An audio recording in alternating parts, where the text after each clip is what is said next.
Chapter 1238.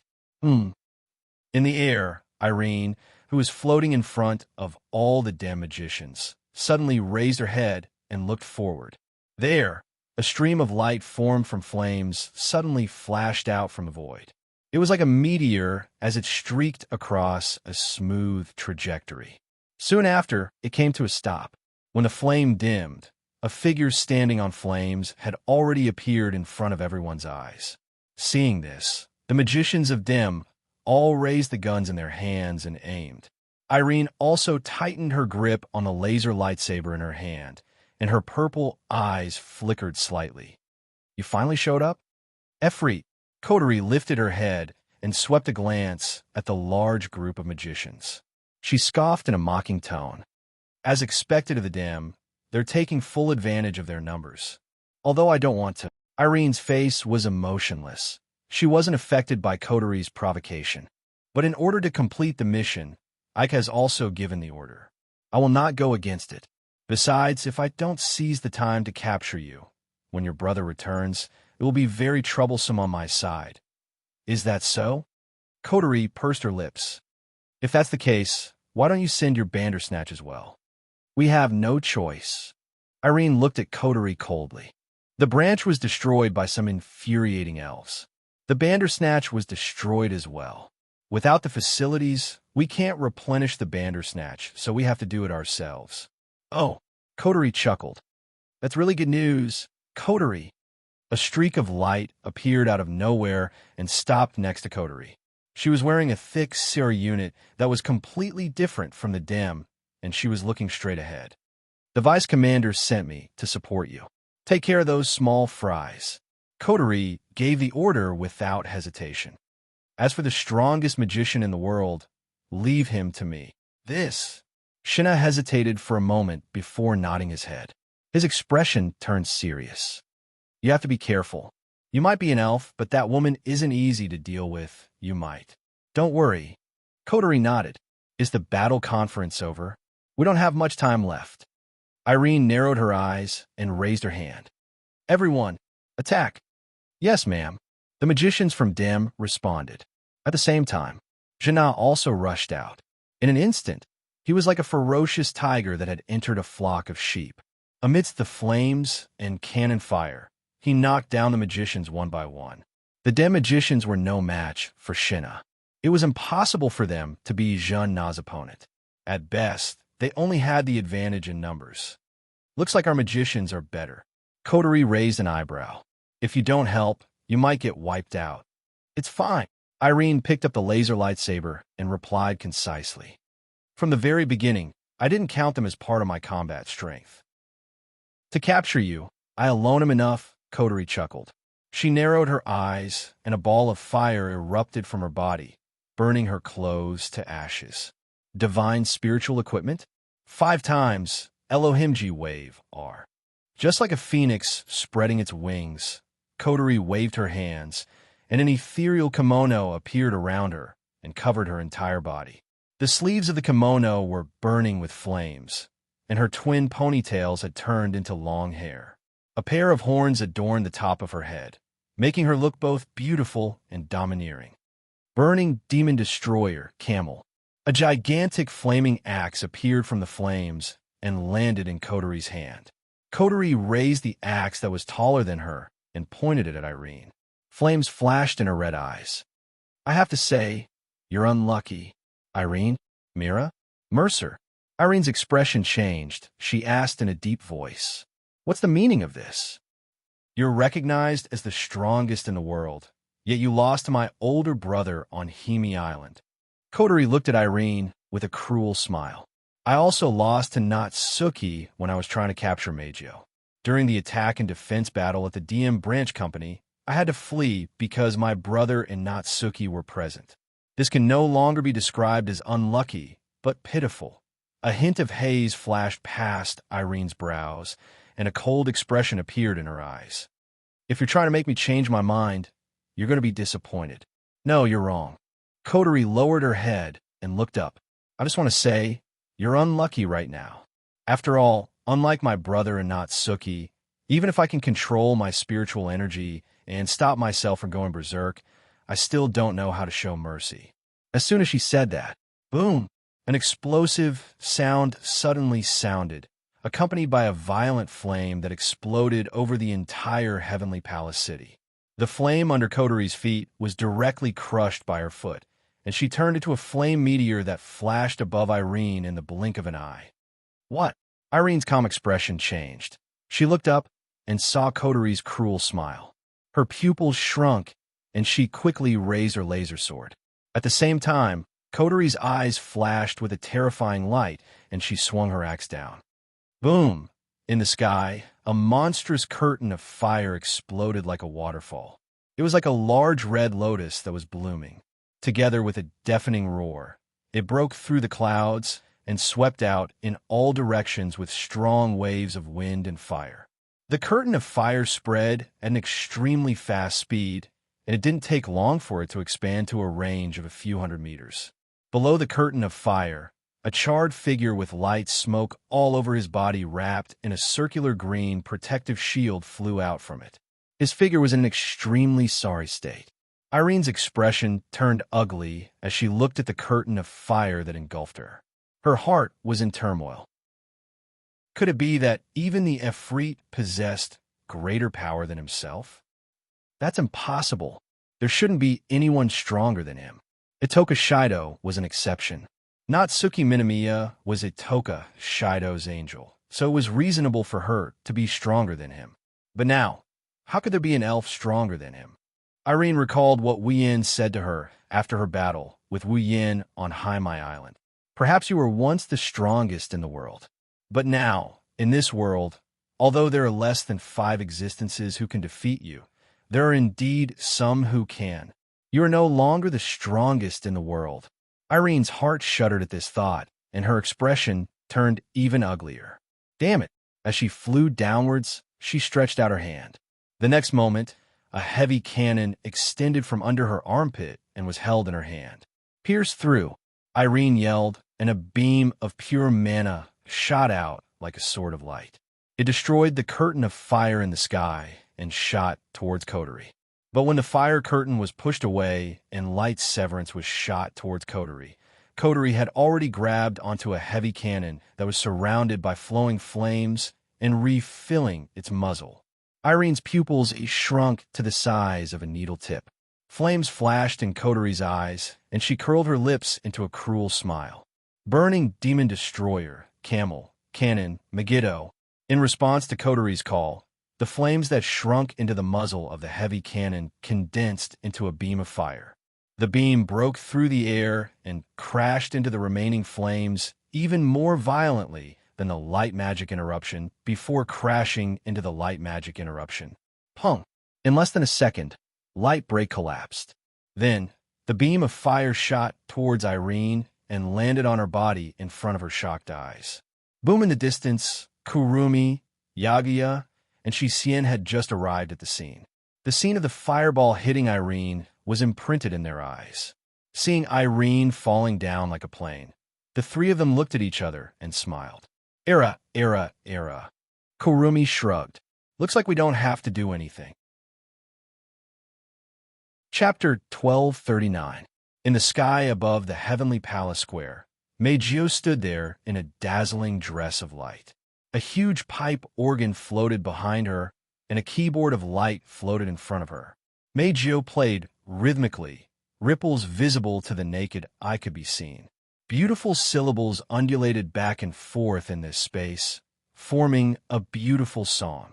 With the undulation of the song, the entire Heavenly Palace Square seemed to be shrouded in a semicircular barrier composed of music, stirring up bursts of ripples. With this layer of sound wave barrier, everyone who heard Meijio's music would be controlled by Meijio. They would leave the Heavenly Palace Square directly according to Meijio's order of do not approach. After they were a certain distance away, they would return to normal and forget what happened in the Heavenly Palace Square. It was also thanks to Meijio and the Army Destroyer Singer that the commotion within the Heavenly Palace Square was resolved with minimal impact. The people within the Heavenly Palace Square were all dispersed without a single injury, and even the AST that had sensed the psychic ripples and moved out had been struck by Mei Jio's ability and obediently returned. One must admit that Kurumi's arrangement was very reasonable. If Mei Jio wasn't here, the situation wouldn't be so easy to control. Mei Jio continued to play the song Army Destroyer Songstress as her gaze locked onto the area where explosions were happening in the Heavenly Palace Square. She muttered absent-mindedly, "Dear, are you still not done?" On the side, Toka, who was wearing a purple armor, was holding the unconscious Shirori with a worried look on her face. "Shido, are you okay?" I am sure. Nobody knew if she was comforting herself or comforting Tin Fragrance and Mei Jio, but C1, who was wearing a rabbit hoodie, shook her head and said softly, "Brother Sherdao, he's very strong."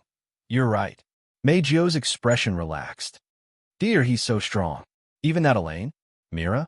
Even Methers is no match for him. Tokichi Origami won't be able to defeat him either." Damn it, that Tokichi Origami. Why is she targeting Shido? Toka shouted at Mei Jio. "Sherdao didn't do anything wrong, did he? Even if you yell at me, I won't know." Mei Jio couldn't help but pout. This is also the first time I've seen that Yuichi Origami. If you didn't call her earlier, I wouldn't have known her name, although she was very cute. But since you're going to hurt my darling, I won't invite her for tea. Invite Yuini Origami to drink tea? No way. She clearly took Mei Jio's words to be true. This made the four bushes at the side blush with shame. He turned his head. Looking at the place in the Heavenly Palace Square that had been exploding, Shirano's beautiful big eyes flickered with ripples. "Brother Sherdao, come back quickly." Bam!